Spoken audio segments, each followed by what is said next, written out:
তো হেল্ল' গাইছ চাওক পইচাৰ কাৰণে কি কৰিব লগা হৈছে ইমান এটা পানীত বেচেৰা কিজন পইচাৰ কাৰণে আজি নদীৰ পাৰলৈ পাৰ হৈ আহিব লগা হৈছে চাওকচোন এইবিলাক চাওক আপোনালোকে ভিডিঅ'টো ভাল লাগিলে লাইক কৰক কমেণ্ট কৰক শ্বেয়াৰ কৰক আৰু ছাবস্ক্ৰাইবাৰ কৰিব নাপাহৰিব কেলেকি আপোনালোকে যদি এটা লাইক কমেণ্ট শ্বেয়াৰ ছাবস্ক্ৰাইব কৰে তো সিহঁতি নাও মানে বুট নাৱত পাৰ হ'ব আৰু এইকেইজন দেখিছে পইচাৰ কাৰণে ইমান কষ্ট কৰিছে কি ক'ব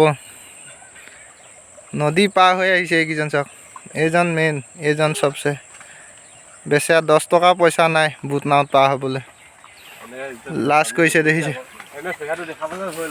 এয়া চাওক ইমান জংঘলেদি পাৰ হৈ গৈছে গাইছ কি ক'ব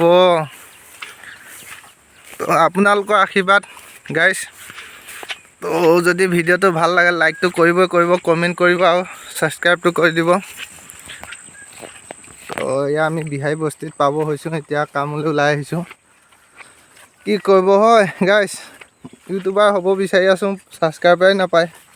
পইচাও নাপায় সেইকাৰণে আপোনালোকে ছাবস্ক্ৰাইবটো কৰক আৰু লাইক কৰক দেই গাইছসকল দুখটো অলপ বুজি চাব আৰু